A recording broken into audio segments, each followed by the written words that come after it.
Man, Elijah, I did, this is just getting better and better and better and better. This is our third season, and man, it's just I don't know what it is about this season, but this season is just we're off and running, and we got some great people to come on and talk about their drum lines, and I just want to say who we're talking about next. I can only imagine as a student or a high school student just graduating from high school, I run home, kicking the door, and saying, you know what? I got my acceptance letter to Elizabeth City State University. I'm getting ready to go there. Well, great, son. What's your next question? How can I get on that bass drum line? Period, case, end of story. These guys are just straight up awesome. So we're going to go ahead and jump off at this point. My name is Ricardo, and I'm joined by my brother in percussion, EP the Great, also known as Elijah Powell, and we're ready to get going. And we have Elizabeth City University's drumline instructors on here. Their drumline is called Poison. We're going to let them take over with their introductions. All right. How y'all doing? I'm Marquez Evans. I'm the past section leader for the Poison drumline for the past 4 years now. I played snare, and I played snare all 4 years. And yeah, that's about it. How y'all doing? My name is Jaccob Miller. I'm from Charlotte, North Carolina at Elizabeth City State University, majoring in aviation science. I was also on the snare line, co-section leader of 2 years. And that's pretty much all about me. Played snare all 4 years. Welcome you on HBCU Drumline Talk today. It's great to have you. It's all about you guys. We're really interested in hearing about the great things that's been happening with you guys this line. Let's go ahead and jump into it. Yeah, so welcome for taking time out your day. But for the audience, I guess you guys consider yourself student instructors. Did y'all guys have an instructor at Elizabeth City? So coming in 2018, all of 2018, we did have Mr. Steve Smaltz from North State. He was there for like a good 2 weeks, but due to unforeseen circumstances, he had to go do his own thing. So ever since then, we didn't. But going into fall of 2019, we did have Albert Davis for a couple of months from Hampton. Albert Davis, he helped us out a little bit. But, it's really just been like in and out, a lot of in and out of instructors. Mainly just the students took over, we did what we can with what we had. So, yeah. Okay, well, I guess I would say I consider you all, student instructors, having to, because being an instructor is full-time job, but also have to go to classes. I commend you all. But talk to, the audience about any struggles you had through the years or this past year, while you were a student and also in charge of the line. Okay. So I can't speak for myself. One of mine was like being a student, like you said, being a student and being in charge of a whole drumline section and not just a subsection. Like it was pretty like intense at times, especially with a small drumline and a young drumline at that. It was like very, very, very intense. So I would say mainly like time management with like classes, all that good stuff. And then also trying to get music out, having to come up with parts for music being put out. We don't have anybody writing our stuff. We did have a little help from alumni, of course. Some people come back and help out, do what they can for us, but it's not their full-time job.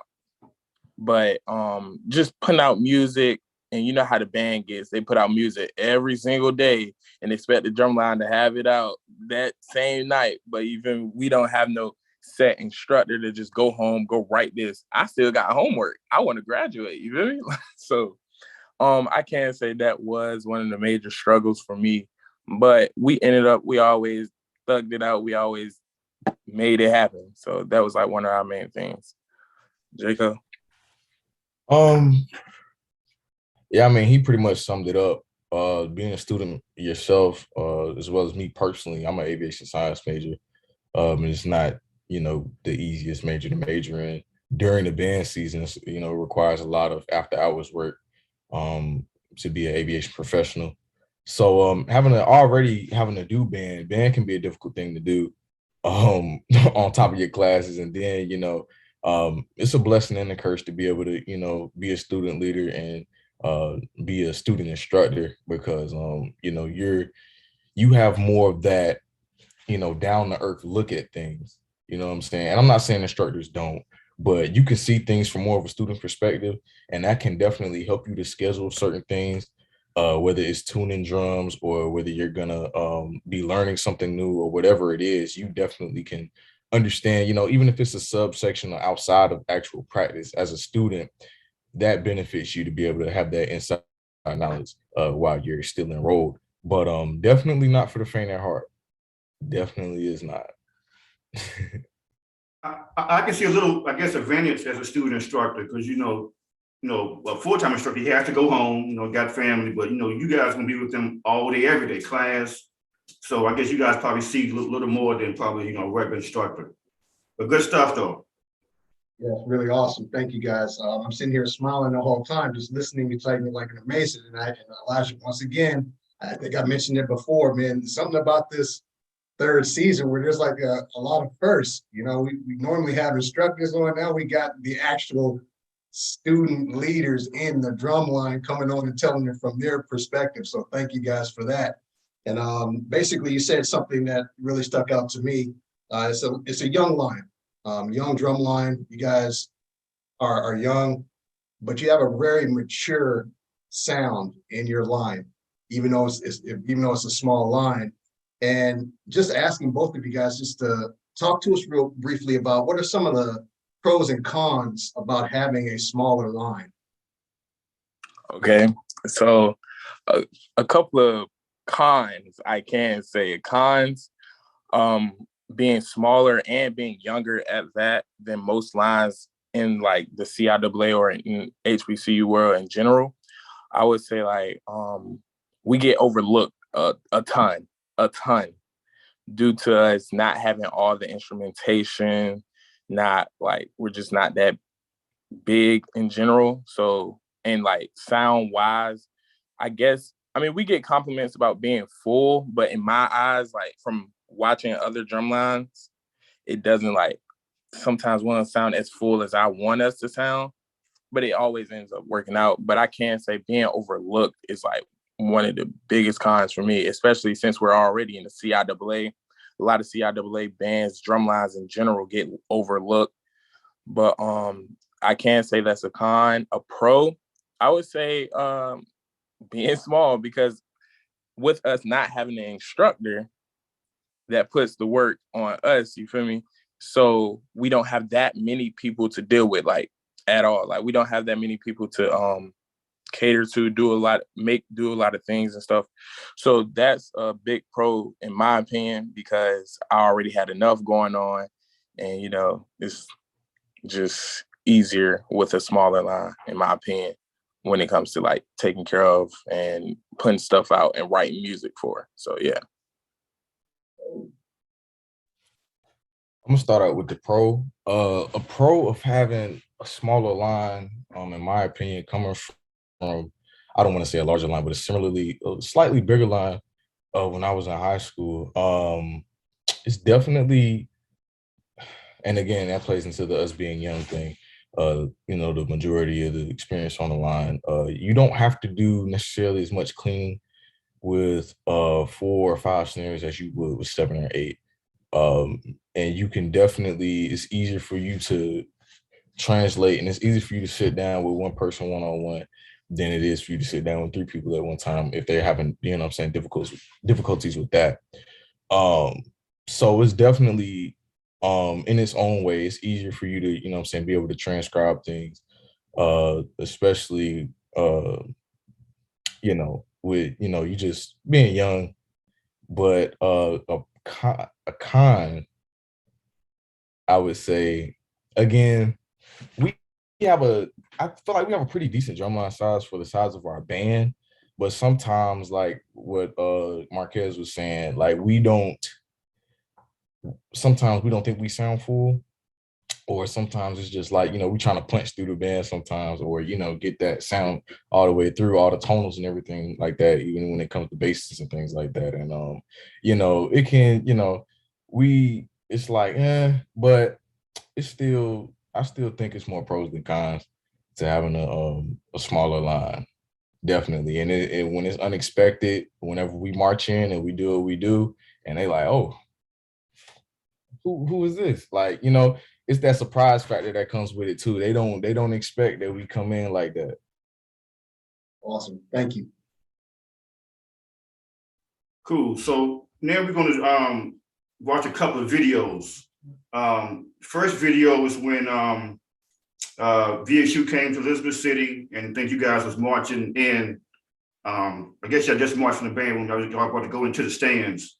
And then the second video was from 22 also, and y'all was already blocked up. Let's check these videos out, this video out real quick.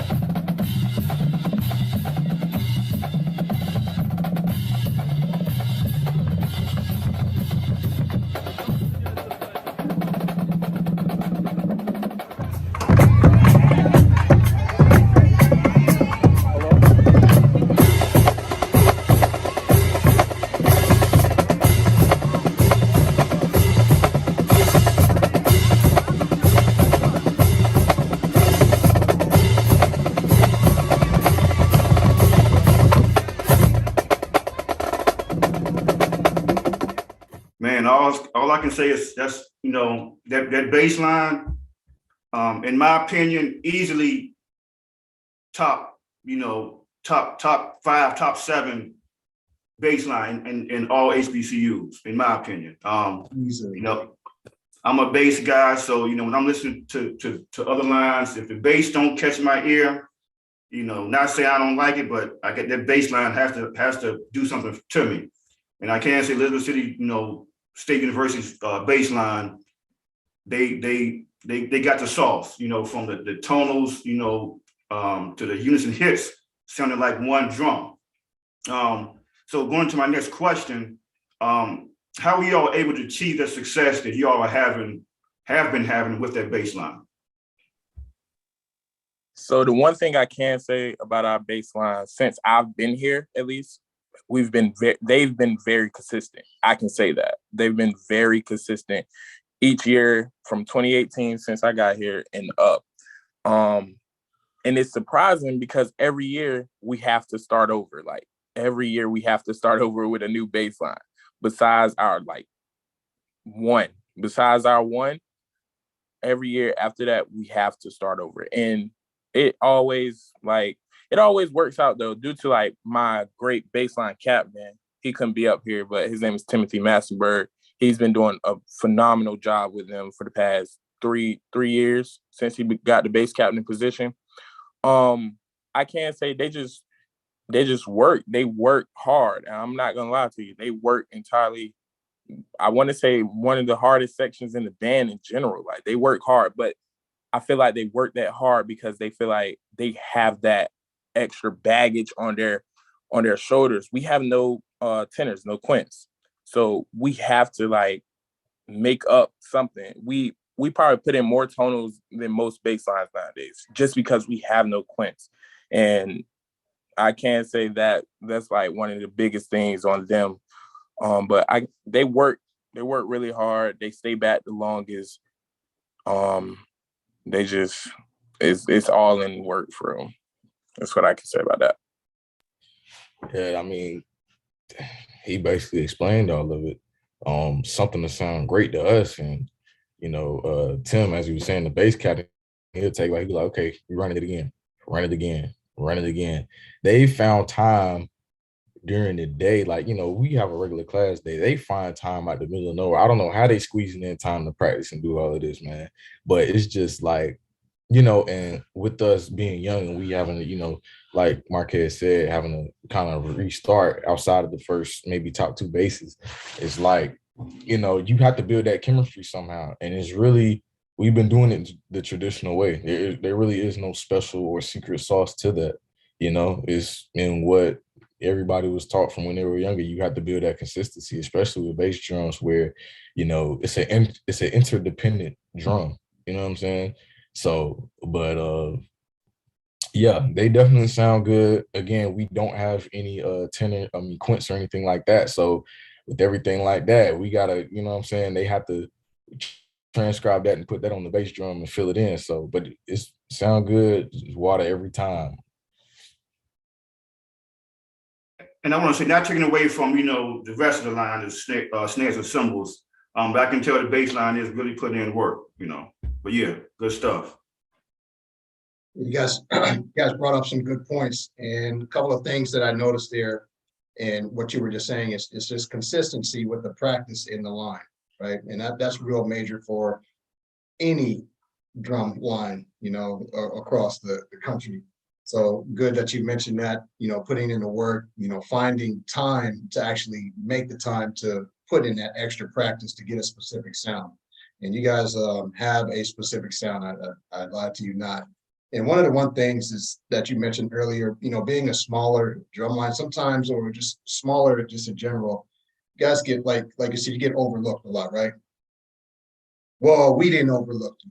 I've been paying attention. So, you know, we noticed some good things, and, you know, your line has an awesome sound without the quints, the multi-tenors, right? And that's one thing that really sticks out. Can you please talk to us about some of the reasons why you guys decided not to go with the multi-tenors? Because you sound awesome right now without them, and there's not too many lines that can do that.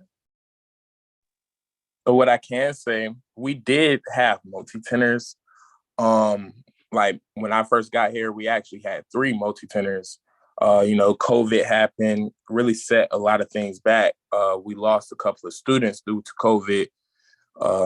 Just, you know, the normal college stuff, grades, people can't keep their grades right. And we have no tolerance to failing. So had to let them go about their business so they can get their stuff together. But it wasn't a decision to like, no, we just not gonna have them. Personally, I know I wasn't gonna strap up on them. I knew I wasn't gonna do them. But I also put in my head, it was a couple of people that could actually do it. But I made the decision to like say, I think we have a great enough baseline to carry over without these multi-tenors. And if we trying to get some recruits, if anybody out here want, you know, to come out and try out for them, we're more than like happy for you to do that. I promise you. But we just realized like I would rather have a full baseline than to just throw somebody randomly on the quints, because that's not a just random instrument. You need to know how to play that. Like you got to know how to play that drum, those multiple drums at that. I just felt like it wasn't worth just throwing anybody up there, having to learn all that stuff by themselves and do all that by themselves. And we just didn't have enough time, in my opinion, to have that. So that's like one of the main reasons. So yeah. Yeah, I want to say coming right out of band camp, it's a tradition for us to just straight up talk about. We got a performance right after band camp, and it's usually a big performance. It's not, you know, it's typically not a smaller performance. But yeah, essentially that's what happened. We had a couple people. I've never played quints, septuplets before. I was in the process of learning. When we found out, you know, due to unforeseen circumstances, COVID and things like that, we had quint players, but, you know, they had priorities. So I was trying to learn, and there are a few other qualified people that are on the bass line. But when we thought, again, going to what Marquez said, when we thought about what the impact of removing them from the bass line would be, it's kind of like, we're just gonna keep from there. And as y'all have seen from us doing that, y'all see how we sound. So it's definitely a decision that was an excellent decision. And we didn't want to sacrifice, and I still wouldn't have sacrificed any of our bass drums to play quints. You know, they picked it up. They picked up the slack. So yeah, just to piggyback on what you were saying and just listening to what you're saying, Mr. Miller, you said something about being qualified to play those multi-tenors. And what I do notice is that your bass drum line, even though you don't have those folks on the multi-tenors, I can tell they're qualified because they have hands. The runs that you guys do, you just can't have some rando person on the bass drum line, with the type of runs that you guys do. So thanks for pointing that out. Exactly. They running all the time because we don't have those quints. So every cadence, everything we do, we gotta sauce it up. They know what it. They know what time it is when we say sauce it up. Good. Yeah, well, I can say good choice, keeping, the baseline intact. But what would be you guys' core value, as a line? For values with an S. Core values. I would say just like the basics. Like we expect. So we have a thing we say that really just goes with the whole drumline. We always says excellence is not the standard. You feel me? No, excellence is the standard, not the goal. Excellence is the standard, not the goal. That's our thing. You feel me? So I can say that's like really the main thing we go off of. We don't necessarily have those like values that everybody else have. We just do what we can, do what we do with what we have. So, and we just hold ourselves accountable for everything, because missing one little person could mess up our whole drum line. You know what I mean? Like, so everybody takes accountability. Every single person on that drum line matters to us. Like, it's not like you miss one snare, all right, that's good. No, you miss one snare for us. Oh man, we sound like a high school now. Like, man. So that's pretty much, in my opinion, what one of our core values is. I have three that I want to briefly touch on. First one being personal progress. Again, with being a younger line, you have to be able to make growth, and not even just within the drumline community. We always say it's more than just drums; it's deeper than drums, and that principle applies to outside of you playing your drum. If you can make progress on your instrument, you can make progress at that job, you can make progress in your career, that financially, all of that. So making personal progress, whether that's being consistent in practicing, or just even if it's like, with drum set, you have to experiment with different fields and things like that. If it's like that, it's an experimental side of playing drums too. So whatever that is, you get more comfortable with it, because drumline and band is a sport. That's something that people don't like to talk about. People don't like to say, oh, marching band, not a sport. It definitely is a sport, Besides that, I want to say people being disciplined enough to have that personal progress and to hold themselves accountable, like Marquez was saying, and respecting others for what they do. Whatever instrument you play, even outside of the drum line, people often think it's a big misconception that, somebody that doesn't have enough hands, will go to cymbals or something like that. Like, it's not important. Cymbals are very essential. And with us being a young line, we just want to push these principles and help them to understand, so that when the next generations come in, we can continue to build, and we can get back up to what older Poison used to look like, because lines used to be deep back then. So yeah, just trying to be self-sustainable and keep it here, so that next year we can get here and we don't never fall back down. I want to repeat two values you guys mentioned that I really like: accountability, and like you said, personal progress. Personal progress. You're not getting better on your own time. You're not helping the line as a whole. That's with anything, not just drums. But yeah, I like that. Yeah. So some really good points there. As we transition to our little next setup here, I think, remember in the beginning, I was like, I ran into the house and I said, hey guys, I just got accepted to Elizabeth City State University. I'm so happy to, go there. What's your next thing? How can I get on the bass drum line, right? But in this next setup, please talk to us about any future incoming freshmen about the audition process you guys have for your line? So first off, I want to start by saying, don't be discouraged by us being a smaller line. You feel me? I know everybody want to go to those big name schools, big time schools with great drum lines. I take nothing away from them. But from my standpoint, what I did was like strictly a business decision. You feel me? It was like, why go somewhere where like their name is already popping? You feel me? Instead, starting your own dynasty. I'm gonna be the first one to tell you that I didn't know what Elizabeth City was before I got here. I'm not gonna lie to you, I didn't. But as I got here, I learned the rich history that they do have, the Poison Drumline does have, and it's amazing. And I one of my main goals was to get us out there a little bit more than usual, because I don't want no high school student coming up to me during the audition process saying, "Oh, I never heard of your school. I never heard of this drumline." You feel me? That's But also, so during our audition process, the basic 40, of course, it's a requirement to know the basic 40. But I can say we have had people come on the drumline that didn't even know how to read music, don't even know what an eighth note is at all. But one thing I can say I have done and he has done with me these past couple of years, we work with you. Like if you got a passion for the drums, if you just want to be on the drum line in general, we will work with you. We don't care what you don't know and what you do know. We're gonna work with you. We're gonna push you to your limit, make sure you doing everything you gotta do. So yeah, it is for like the audition process, 40 basic rudiments, of course.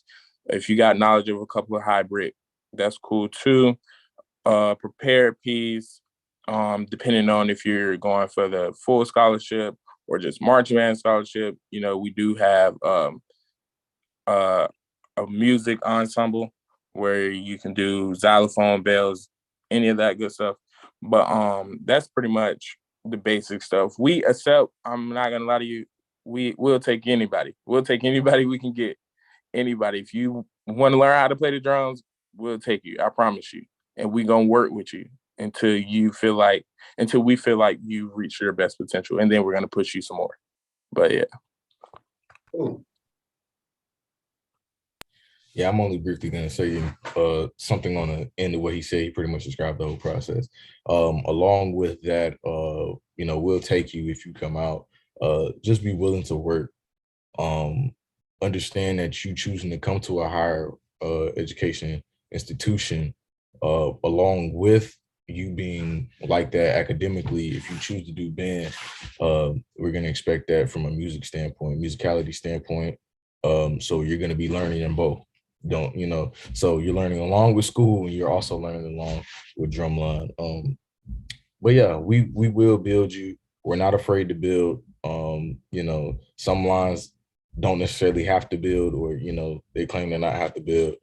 We're not shy to it. We've been doing it and we don't mind doing it, because again, at the end of the day, the goal is that personal progress and helping that person to learn, so that we can keep that here, keep that circulating. And then once they graduate, they go off into the world. Plenty of drumline instructors out here have come from college lines. So, we just, not even just for us, we want you to have an impact elsewhere. So. That's really awesome. Thank you. Cool. So going to the next question, the season is over with.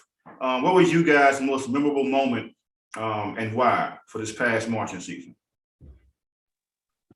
All right, so this has been a very memorable season in general for us, like the sound of class in general, our school, our band program. We've done a lot of things where people thought we weren't gonna do, and we just overcame a lot of stuff. We missed a whole week of band camp, started the season late. We've been through a lot. So, but I can't say I'm stuck between two, really. I'm really stuck between two, between the Benedict battle and the Virginia State battle. I say Benedict battle because Benedict is a very large band compared to us, you feel me? It was very large band. It got like, we got notice of that very last minute. So going into it, it was like, oh snap. So we had to rush, do a lot of stuff, come up with a block, all that good stuff. But it was like very memorable because that was our first like battle, like out of North Carolina. Like, we don't really count like Virginia because like it's right there compared to like South Carolina. It's like right there. But Benedict was definitely a memorable one because we came in and shocked a lot of people. It was like, oh, okay. They holding their own. They doing what they, okay, that's cool. And that was like our first little spark of the season. And that was like the first battle of the season, the first game of the season. So it was real cool. So, but in my opinion, the most memorable one is the Virginia State battle.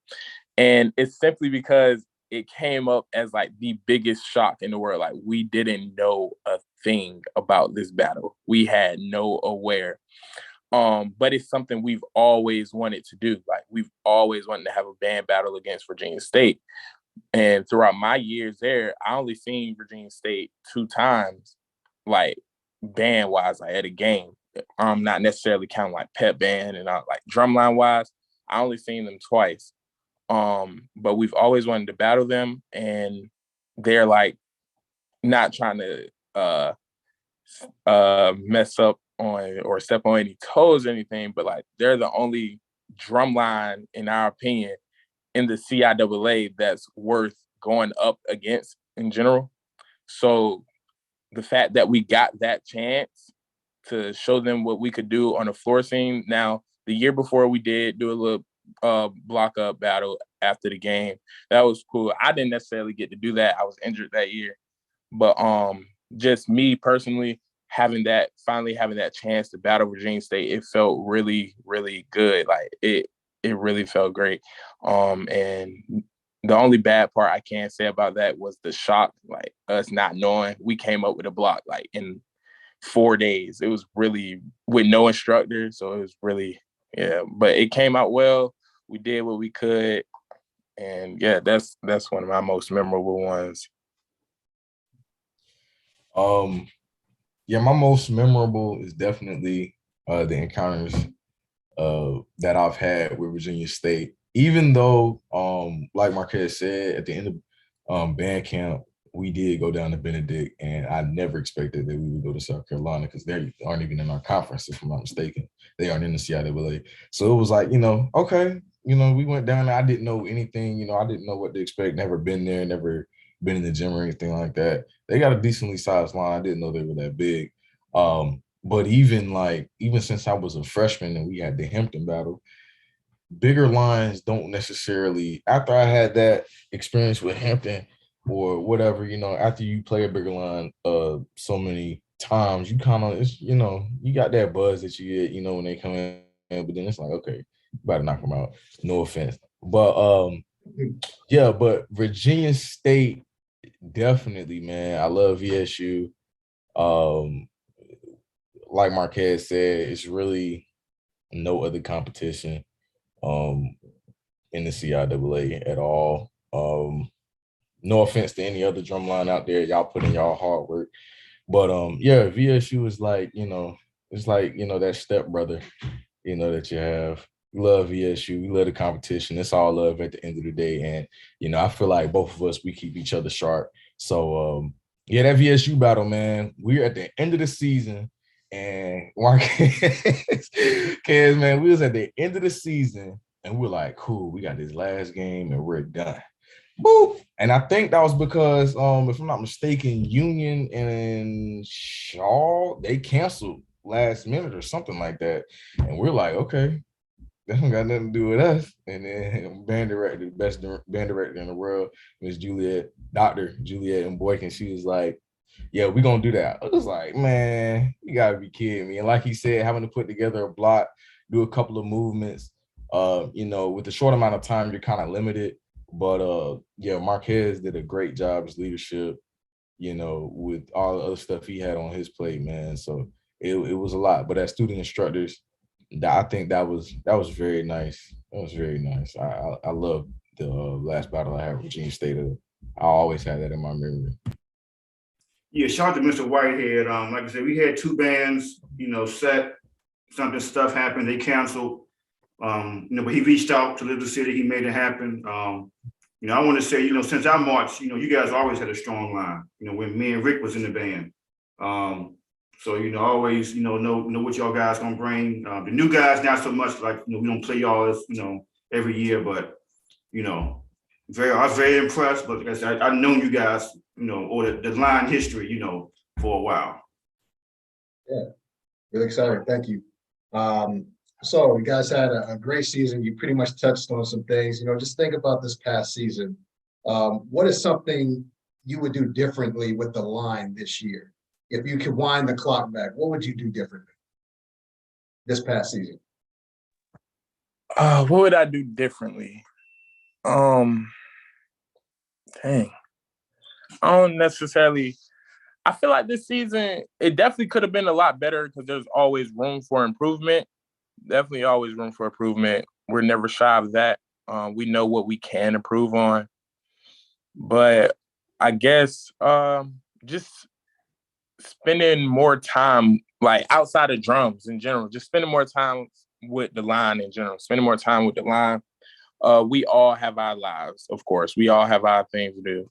But for me, in my opinion, since this was my last semester in school, I wish I would have been able to like spend more time with them because I never realized how much I would miss like band in general. And now since I'm not there no more, it's like, dang, I really miss them kids. You know what I mean? They got on my nerves. But I really, really miss them, man. But doing anything differently wise, I definitely would have changed that ending to the Benedict block. But other than that, I feel like we did everything we set out we was gonna do. But like I said, it's always room for improvement. We are never shy away from saying that we know we can improve, and they're gonna improve immensely next year. I promise you that. The biggest thing I want to say, really mentoring. Again, I'm that in my head, the way that I think, I'm thinking more so on mindset. Your paradigm on life really influences decisions that you make and things like that. So, you have a lot of people in Drumline for their own specific reason. It may be money, it may be because they have a passion for drums, maybe a combination of both, or however many factors it is. But I want to say, and this is something that if I am able to become a more participatory member of the Drumline after I graduate, really developing everybody to be their own leader. And not necessarily being able to stand on their own feet, but being a leader, being able to take a group and go learn something. Y'all go tune the drums or help somebody else understand the piece. Because again, it's that redundant system of, it's foolproof. If everybody in the drumline is a leader and everybody is gonna have that positive outlook on material, marching, and everybody wants to look better than what they do, even if it looks good, the only way you can go is up. But at the same time, if you only know that you can do a certain amount, say for instance, not to take it too far, if I only know that the sky's the limit based on the roof of the room that I'm in, I'm only gonna try to hit the roof. Meanwhile, you look outside and the sky isn't even the limited space. You know what I'm saying? So just really being able to mentor, again, take time outside of the drums, let's go and, have a life experience, outside of, drums. Let's go take a little trip, a weekend trip, or, just bigger things like that, where it's also a learning opportunity. Yeah, that's the biggest thing I would say. But in terms of like instrumentation and from a musicality standpoint, I think we did the best that we could have. Like you said, it's always room for improvement. Perfect isn't even perfect. None of us on this earth right now are perfect. So always room for improvement. But I'm definitely satisfied with the season that we have. Marquez did an amazing job. as well as the director of bands and all of the alumni that kicked in. But yeah, and just help them doing mentoring and helping them to, gain those stronger roots with the traditions and things like that of the drumline world. That's what I would say.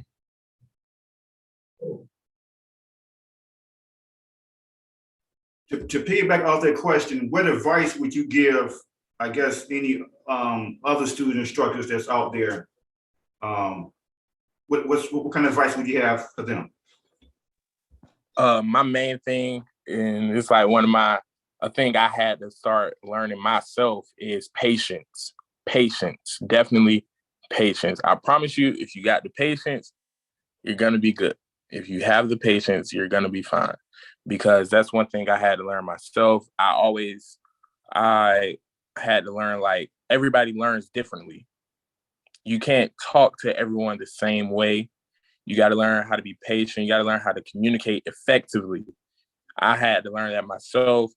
I had to learn everybody's personality is not the same. So you yelling at this person, he's not going to understand. But if you yell at this person, they'll understand. Like, that's two different things. You're going to be two different people.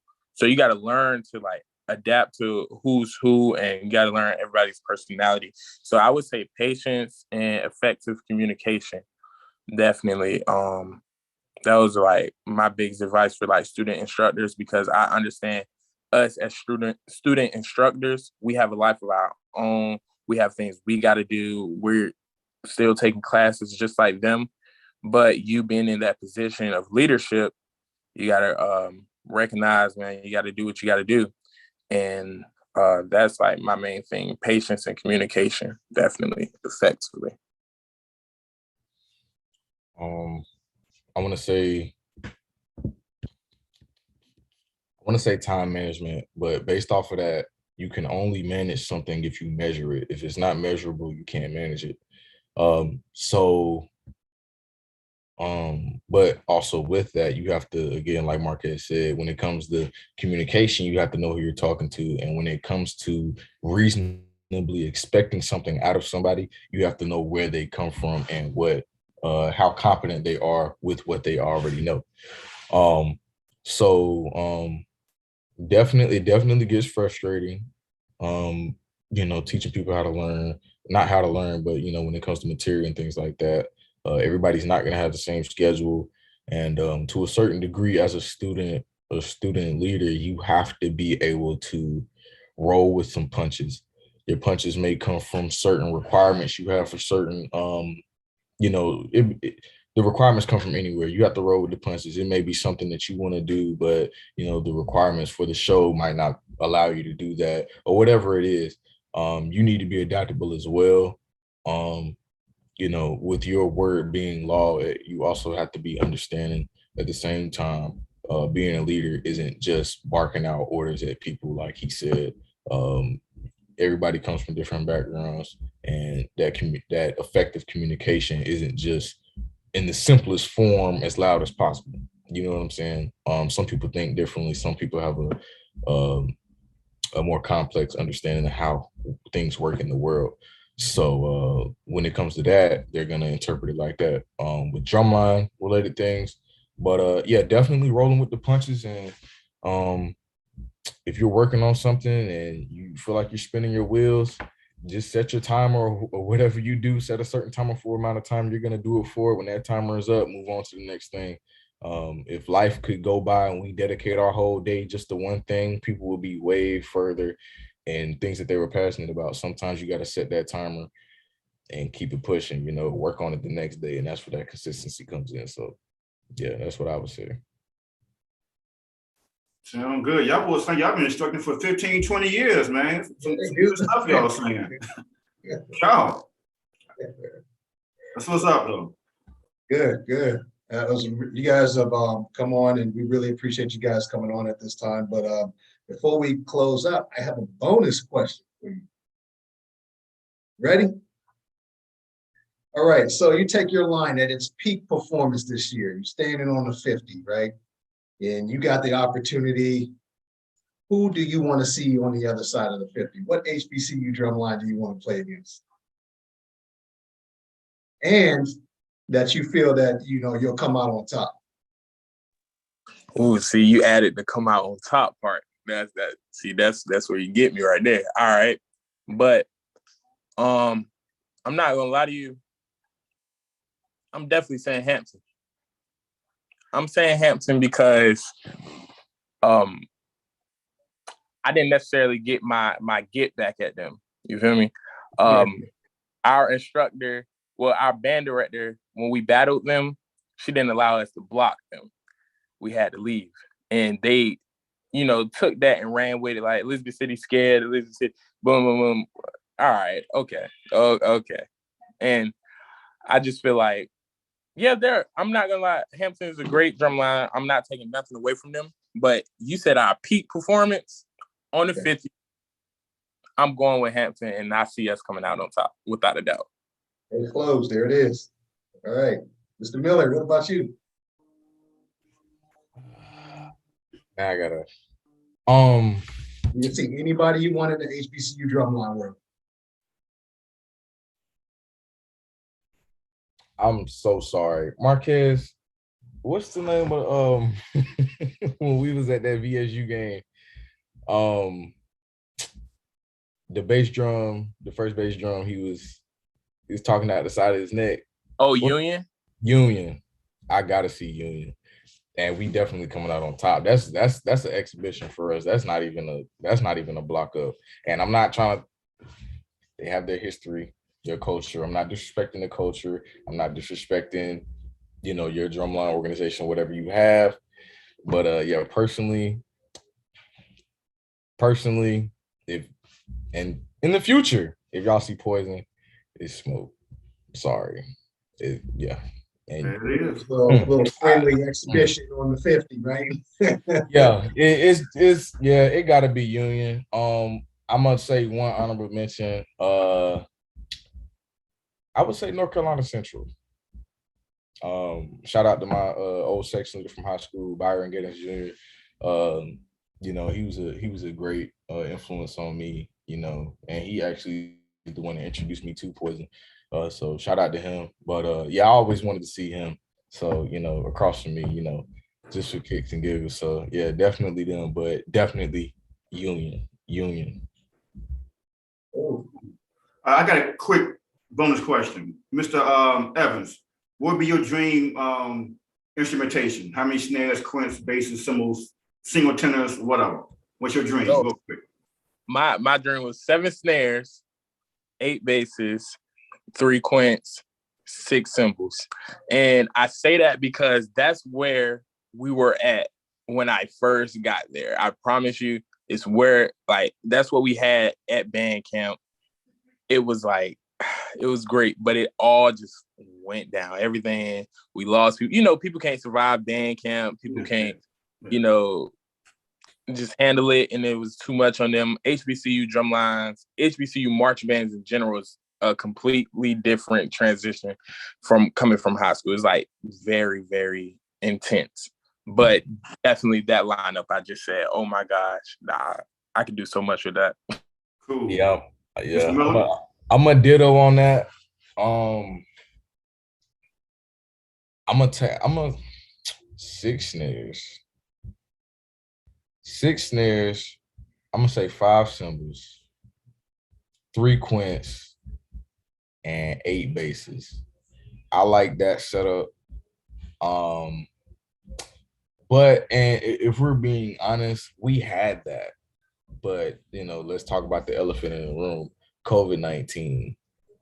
Man, and I think that impacted all HBCU drumlines to a certain extent. Other ones didn't. It didn't as much, but specifically with us, like we had the numbers, but COVID shutting everything down, and you know, just the uncertainty that came with that. It was something that was unpredictable, and you know, people had to make those decisions with their lives. But yeah, we were definitely destined for that. So that's definitely what we're grinding to get back towards at all costs. Yeah, you know, COVID, you know, is over now, but you know, y'all keep putting out that good work, the numbers gonna get back up. Keep doing a good job. Rick, any last? and I just want to say, to you gentlemen. Thanks for coming on. This has been a treat. This has been really spectacular speaking to you guys both, and we're just happy to have you on talking about Elizabeth City University's Drumline Poison and what the great things you guys do there. So thank you. You know, and I want to say thank you, taking time out you guys' days, day to come on the cast. To the audience, thank you for listening. Please follow us, HBCU Drumline Talk, Facebook, Instagram, iHeartRadio, SoundCloud, Pandora. Like I always say, it's not about us, it's for the culture. Also, when you click on the link on Instagram, if you have a certain question you want to ask, on our cast, follow the link. It's a small donation, but we will shout you out, and it's a question for us for a certain drum line, but we can ask it and shout you out at the same time. But other than that, everyone take care, and we'll see y'all next time. Guys, have a great evening. Thank y'all for having us.